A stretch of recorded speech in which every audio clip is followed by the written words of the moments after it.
Hello বন্ধুরা, বীর biceps podcaster Ranbir Allahbadia এবং সুমির সুমেইয়া রায়না এরা একটা কন্ট্রোভার্সি চলছে এদের। একটা কমেডি শো, বেসিক্যালি এই কমেডি শোতে এসে রণবীর আলাহাবাদিয়া এমন কিছু কথা বলেছে যেগুলো উম, লোকের পছন্দ না।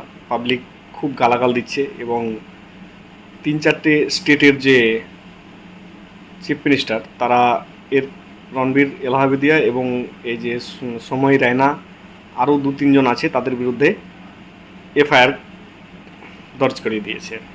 যেমন একটা আসামের চিফ মিনিস্টার হেমন্ত বিশ্ব শর্মা, মহারাষ্ট্রের যে চিফ মিনিস্টার দেবেন্দ্র ফাডনবিস এবং যে শিবসেনার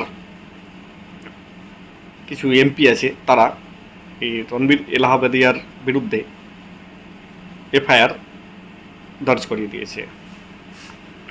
তো এটা কন্ট্রোভার্সিটা, তারপরে আমি ভিডিওটা দেখলাম, ভিডিওটায় সত্যিই এইরকম ধরনের কথা পাবলিকলি এসে বলা এটা কোনো দিনই উচিত না। রণবীর আলাহাবাদিয়ার যে বীর বাইসেপস যে পডকাস্ট শোটা, সেটা ইংরেজি এবং হিন্দিতে আছে। সেখানে বিভিন্ন রকম সেলিব্রিটি এবং ভালো ভালো এক্সপার্টরা এসে তাদের যে মতামত সেগুলো রাখে। সত্যি পডকাস্টগুলো ভালো হয় এবং সেটা রণবীর এলাহাবাদিয়ার জন্য না, যে সেলিব্রিটি বা যে এক্সপার্টগুলো আসে তাদের যে মতামত এবং তাদের যে দর্শন বা চিন্তা সেগুলোকে ব্যক্ত করে এবং সেগুলো শুনতে খুবই ভালো লাগে। এতে রণবীর এলাহাবাদিয়ার কোনো ক্রেডিট নেই, কিন্তু তাও আমার ছেলেটাকে ভালো মনে হতো। কিন্তু এই যে কমেডি শোতে এসে এই ধরনের কথাবার্তা একদম বালগার, মানে আমি আপনাদেরকে কথাগুলো বলবো কেমন করে সেটাই আমি ভাবছি। যেমন তুমি তোমার মা বাবার সঙ্গে যখন তোমার মা বাবা সেক্স করে তখন তুমি জয়েন করেছো কি না, এসব ধরনের কথাবার্তা কি বাচ্চা ছেলের মতন কথা। আমি কি মানে চিন্তাধারা নিয়ে এসব কথাবার্তা বলেছে। আবার একটা ওই কমেডি শোতেই একটা মেয়ে আছে, সে আবার বলছে যে তুমি তোমার মার জননাঙ্গ থেকে বার হওয়ার পর অন্য কারো জননাঙ্গ দেখেছো কিনা। এইসব পাবলিকলি মানে পালগারিটি একদম, মানে আর ফালতু ধরনের, মানে ছিছড়াপন যাকে বলবো। তারা পয়সা কামানোর জন্য যা কিছু এসে মানে যে কোনো ব্যাপারে বলে দেবো, এটা এটা কোনো কথা হলো? সত্যি আমার তো খুব খারাপ লেগেছে।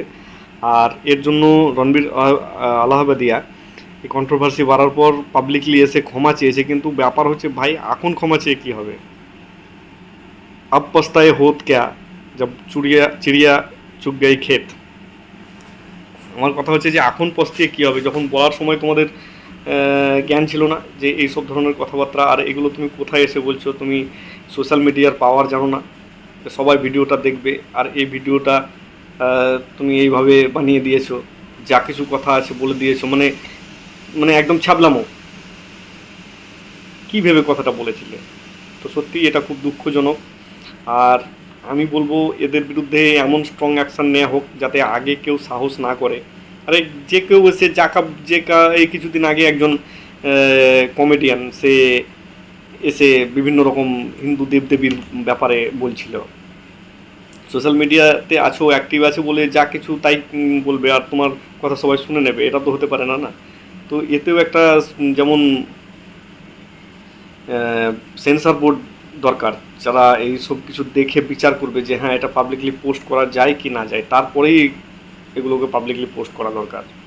মানে ফালতু এক ধরনের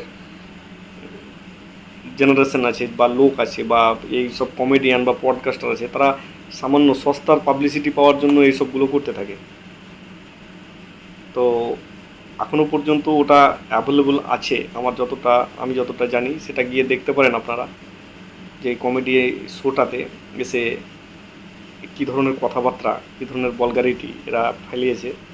তো আমার তো খুব খারাপ লেগেছে, আমি নিজে খুব ব্যথিত এবং দুঃখিত হয়েছি। আপনাদের কেমন লেগেছে বা লাগছে বা লাগবে সেটা ভিডিওটি দেখার পর বা ভিডিও শোটা দেখার পর আমার কমেন্ট সেকশানে এসে অবশ্যই লিখবেন। আর আমার মতামত যদি শুনতে চান, আমি একবারেই এইসব পছন্দ করি না। আর এইসব শোকে ক্যান্সেল করা উচিত, আর এদের বিরুদ্ধে স্ট্রং অ্যাকশান নেওয়া উচিত।